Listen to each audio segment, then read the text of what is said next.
پاکستان کی تاریخ میں ٹیکسیشن اتنی زیادہ نہیں ہوئی جو اس فائنانس ایکٹ 2024 میں انٹروڈیوس کی گئی. ایک نان فائلر رہ کے زیادہ ٹیکس دینا پسند کرتا ہے بجائے کہ وہ فائلر بن کے آدھا ٹیکس دے. جو ہماری ملکی معیشت ہے پاکستان کی، اس میں ایف بی آر کا کیا کردار ہے؟ فیڈرل بورڈ آف ریونیو ایک ایسا ادارہ ہے جو حکومت کی آمدنی اور ملک کو چلانے کا باعث ہوتا ہے. جو ہمارا موجودہ ٹیکس ریٹ ہے بہترین ہے. سیلریڈ اور نان سیلریڈ کلاس کے لیے جو ریٹس میں ہوش ربا اضافہ لاسٹ ایئر کیا ہے وہ آج تک ایف بی آر کی تاریخ میں دیکھنے کو نہیں ملا. کیا ٹیکس چوری کا سب سے بڑا ذریعہ بھی یہی وجہ ہے کہ لوگ ٹیکس ریٹ زیادہ ہے اسی لیے ٹیکس چوری کرتے ہیں؟ ٹیکس کلیکٹر اور ٹیکس پیئر کے درمیان کا جو کانفیڈنس نہ ہونے کی وجہ سے لوگ ٹیکس نیٹ میں آنا ہی نہیں چاہتے. بغیر امنسٹی کے ہم اپنی بلیک منی کو وائٹ کر سکتے ہیں اگر حکومت چاہے. ملک کی جی ڈی پی کو بڑھانے میں موجودہ ٹیکس نظام درست ہے. لوگ انڈاکومنٹڈ چیریٹی کرنے میں بڑھ چڑھ کے حصہ. ایف بی آر کو فعال ادارہ بنانے کے لیے حکومت وقت ہے جو اس کو کیا کرنا چاہیے؟ جب بھی کوئی نیا لا بنے اس کو بنانے والے جو لوگ ہیں وہ لا پروفیشنلز ہونے چاہیے. ایس سی سی پی کیسے فعال ادارہ بنا؟ حکومت وقت نے اس ادارے کو ری ویمپ کیا اور اس میں ریلیونٹ پروفیشنلز کو ڈالا. حکومت یا ایف بی آر یا اور کوئی ادارہ ٹیکس بیس بڑھانے میں سنجیدہ ہے؟ مجھے تو ابھی تک براڈننگ آف ٹیکس بیس کی ایک بھی حکمت عملی سامنے نہیں ہے. پچھلے سال تو ہے ہی کوئی. موجودہ حکومت کی معاشی پالیسی کے بارے میں آپ کیا کہتے ہیں؟ وفاق میں انہوں نے انٹرسٹ ریٹ جو کہ پچھلے سال قائبور 23% تک چلا گیا تھا اس کو ایک سال میں 12% پہ وہ لے کے آئے. بند انڈسٹری کو چلانے کے لیے موجودہ حکومت کو کیا کرنا چاہیے؟ میرے خیال میں بجلی پہ اور انٹرسٹ ریٹ پہ بہت زیادہ ورکنگ کرنے کی ضرورت ہے. 7 روپے کمی کی ہے یونٹ میں. آپ سمجھتے ہیں اس سے کوئی صنعت میں یا ریزیڈینشل میں کم کرنے کے بجائے صنعتوں میں مزید بجلی کی سبسڈی دی جائے. السلام علیکم ناظرین، پروگرام ٹیکس ریفارم کے ساتھ میں ہوں افضل ایوبی. ناظرین، پاکستان موجودہ ٹیکس نظام میں ملکی اور غیر ملکی سرمایہ کاری کے لیے کتنا موزوں ملک ہے اور ہماری معیشت میں ایف بی آر کا کیا کردار ہے؟ کیا موجودہ ٹیکس نظام میں بزنس کرنے کے لیے جو ٹیکس ریٹ ہے درست ہے، ان کی سمت درست ہے؟ ٹیکس پیئر کیا چاہتا ہے؟ سرمایہ کار حکومت سے کیا چاہتا ہے اور حکومت کیا چاہتی ہے؟ کیا موجودہ حالات میں آئی ایم ایف کی ریکوائرمنٹ پوری کی جا رہی ہیں؟ اور بجلی کے جو ریٹس ہیں، قیمتیں ہیں، کیا وہ ہماری معیشت کے لیے بہترین ریٹس ہیں؟ اس پر آج گفتگو کریں گے اور گفتگو کرنے کے لیے میرے ساتھ اسٹوڈیو میں موجود ہیں فیصل اقبال خواجہ صاحب. آپ ایف سی اے ہیں، ماہر ٹیکس امور ہیں، ایڈوکیٹ ہائی کورٹ ہیں، ممبر آئی کیپ ہیں. فیصل اقبال خواجہ صاحب، سب سے پہلے میں آپ سے پوچھنا چاہوں گا جو ہماری ملکی معیشت ہے پاکستان کی، اس میں ایف بی آر کا کیا کردار ہے؟ ایوبی صاحب، کسی بھی ملکی معیشت میں اس کے ان لینڈ ریونیو اداروں کا ایک اہم کردار ہوتا ہے. اس کی وجہ یہ ہے کہ یہی ادارے یہ ٹیکسز حکومت کے لیے اکٹھا کرتے ہیں اور جس سے حکومتی جو اخراجات اور حکومتی جو تمام تر خرچہ، چاہے وہ معیشت کی ترقی کے لیے ہے، چاہے وہ حکومتی اداروں کی پیمنٹس کے لیے ہے، وہ تمام چیزیں وہاں سے چلتی ہیں. تو فیڈرل بورڈ آف ریونیو ایک ایسا ادارہ ہوتا ہے کسی بھی ملک کی، وہ بیک بون ہوتا ہے اس اکانومی کی، جہاں تک ٹیکسز کو اکٹھا کرنے کا تعلق ہے اور ملک کو چلانے کا تعلق ہے. اب فیڈرل بورڈ آف ریونیو اسی کی بنیاد پہ حکومت کو اپنے زیر استعمال جو تمام چیزیں ہیں ان سے ریلیٹڈ اخراجات کو پورا کرنا ہوتا ہے. تو بیسیکلی اسی ٹیکسز سے ہم اپنے دفاع کے لیے پیسہ لے کے آتے ہیں، اسی پیسے سے ہم اپنے سول سرونٹس کو پیمنٹ کرتے ہیں، اسی پیسے سے ہم اپنے ترقیاتی اور نان ترقیاتی اخراجات جو ہے کرتے ہیں. جیسے کہ صوبوں کو جو حصہ ملتا ہے وفاق سے، وہ بھی اسی فیڈرل بورڈ آف ریونیو کے اکٹھا کردہ پیسے سے ملتا ہے. تو basically federal board of revenue ایک ایسا ادارہ ہے جو حکومت کی آمدنی اور ملک کو چلانے کا باعث ہوتا ہے. اچھا فیصل اقبال خواجہ صاحب، جو ہمارا موجودہ ٹیکس ریٹ ہے پاکستان میں سرمایہ کاری کے لیے بہترین ہے؟ آج سے اگر میں 2 سال پیچھے چلا جاؤں یا سال پیچھے چلا جاؤں، جب تک یہ فائنانس ایکٹ 2024 نہیں آیا تھا، ایشوز تو 22 اور 23 میں بھی تھے، جس میں 7E انہوں نے لگایا، سپر ٹیکس لگایا، کیپٹل ویلیو ٹیکس لگایا. لیکن جو انہوں نے فرسٹ شیڈیول میں انڈیویجلز، اے او پیز اور کمپنیز کے لیے سیلریڈ اور نان سیلریڈ کلاس کے لیے جو ریٹس میں ہوش ربا اضافہ لاسٹ ایئر کیا ہے وہ آج تک ایف بی آر کی تاریخ میں دیکھنے کو نہیں ملا. جو کہ ہمارے لیے اے او پی اور انڈیویجلز ہیں، اب ان کے لیے جو میکسیمم سلیب جو ہے نا، جو نان سیلری ہے وہ 45% تک بھی بھی جا رہا ہے, جو کہ آج تک کبھی اس طرح کے ریٹس وہاں پہ دیکھنے کو نہیں ملے تھے. دوسری چیز, ہر وہ آدمی جس کی آمدنی 1 کروڑ سے زیادہ ہو جائے گی اسے ایک 2.5% سرچارج بھی لگا دیا ہے, جو کہ ٹیکس پیبل کا اس کو علیحدہ سے پے کرنا ہوگا اگر انکم اس کی 1 کروڑ سے اوپر نکل جاتی ہے. اسی طرح جو 4C ہے یعنی سپر ٹیکس, اس کی بھی نظام میں جو انہوں نے تبدیلی کی ہے, ایک تو اسے ایڈوانس ٹیکس کا حصہ بنا دیا, نمبر 2 ہر وہ آدمی جس نے ایک مجوزہ رقم سے زیادہ کمایا ہے اس کے اوپر 4C کے تحت ہم نے 5 اور 10% تک ہم نے یہ ڈیفرنٹ ریٹس لگا دی ہیں. یعنی اس کو جب ہم دیکھنے جاتے ہیں سپر ٹیکس کو, تو یہ ریٹ سٹارٹ ہوتے ہیں کہ اگر کسی کی انکم 10 کروڑ سے ایکسیڈ کرے, پھر 15 سے ایکسیڈ کر جائے, پھر 20 سے, پھر 25 اینڈ سو آن. بیسیکلی جب میں ان تمام چیزوں کو دیکھتا ہوں تو پاکستان کی تاریخ میں ٹیکسیشن اتنی زیادہ نہیں ہوئی جو اس فائنانس ایکٹ 2024 میں انٹروڈیوس کی گئی, جو کہ 2025 میں 30 جون کے آمدنی گوشواروں پہ لاگو. تو یہاں پہ مجھے یہ جو نظر آتا ہے وہ یہ نظر آتا ہے کہ یہ بہت مشکل ہو گیا ہے لوگوں کے لیے, کیونکہ اور اسی لیے سرمایہ کاری, وہ سرمایہ کار ملک سے باہر جانے کی تگ و دو کر رہا ہے. جیسے میں بہت سارا آپ کا سرمایہ فلائی کر گیا سعودی عربیہ اور دبئی میں, وہاں پہ اگر ٹیکس ریٹ سعودی عربیہ یا دبئی میں 9% ہے اور پاکستان میں اس کے پیرلل کسی کو 45% دینا پڑے یا 59% دینا پڑے, وہ یہاں پہ پاکستان میں رکنے کو سرمایہ کاری نہیں کرے گا, سرمایہ کاری نہیں کرے گا. جب پاکستانی بزنس مین ہی سرمایہ کار ہی یہاں سرمایہ کاری نہیں کرے گا تو ہم غیر ملکی سرمایہ کاروں سے کتنا توقع رکھ سکتے ہیں کہ وہ پاکستان میں آگے سرمایہ کریں گے. بلکہ میرے ایک دوست ہے, یہاں پہ میں ان کا نام لینا غیر مناسب سمجھتا ہوں, وہ وفاقی منسٹر ہے, انہوں نے مجھے کہا کہ جی اس کے اوپر ایک پورا رائٹ اپ بنا کے دیں تاکہ میں پرائم منسٹر صاحب کے ساتھ شیئر کر سکوں کہ اس وقت میں, اس نازک وقت میں جہاں پہ ہمیں لوگوں کے کانفیڈنس کی ضرورت ہے اور پاکستان کے اندرون میں سرمایہ کاری کی ضرورت ہے, وہاں پہ ہم لوگوں کو ایسے ٹیکسز سے گزارے ہیں کہ زیادہ تر لوگ ملک چھوڑ کے ملک سے باہر جانے کی سوچ رہے ہیں, اپنا سرمایہ لے کے باہر شفٹ ہونے کی سوچ رہے ہیں. جیسے میں نے آپ کو بڑی کلاسک اگزامپل دی کہ دبئی میں بہت سارا پاکستانی سرمایہ کیوں گیا کہ وہاں پہ maximum rate of income tax وہ اب 9% ہے, اس سے پہلے تو وہ 0% تھا. اور ذرائع تو یہ بھی کہتے ہیں فیصل صاحب, جو دبئی پورٹ ہے وہاں اس پر 90% جو سرمایہ کار ہے وہ پاکستانی ہے. دیکھیں کچھ اڑی اڑائی خبریں ہیں, مکس ایٹیچیوڈ ہے, پر پاکستان کا بہت سارا سرمایہ.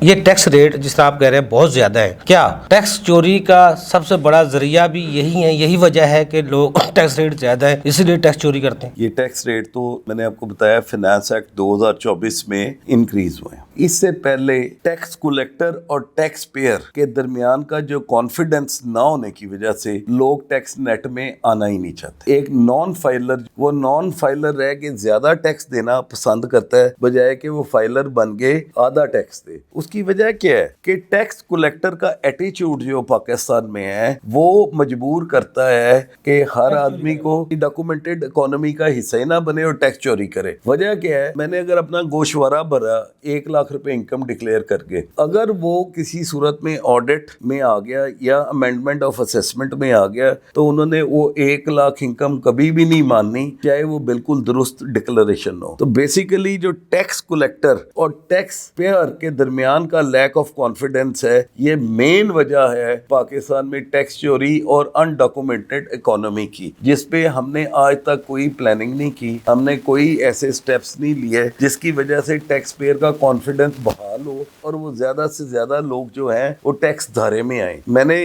آپ کے اسی پروگرام کی توسط سے بات کی تھی کہ جی ایمنیسٹی دینے کی ضرورت ہی نہیں ہوتی. ہمارے پاس ایک پارٹ 4 ہے سیکنڈ شیڈیول کا جس میں ایگزمپشن فرام اسپیسیفک پرووینس دی ہوئی ہیں. آپ وہاں پہ جا کے لکھ دیں کہ جی جو آدمی اپنی انڈکلیئرڈ پیسے کو ڈکلیئرڈ اکانومی میں لے کے آئے گا اس سے ہم 10%, 15% یا 20% ون ٹائم لیں گے, اور اس پہ سیکشن 111 جو ان ایکسپلینڈ انویسٹمنٹ والا ہے یا ان ایکسپلینڈ سورسز والا ہے وہ اپلائی نہیں ہوگا. اس کا فائدہ کیا ہوگا؟ اس کا فائدہ یہ ہوگا کہ ایک دفعہ تو چلے اسے 5% ٹیکس دیا اور قومی دھارے میں آ گیا, تو اگلی دفعہ تو اس نے پورا ٹیکس دینا ہے نا. اب وہ جو پیسہ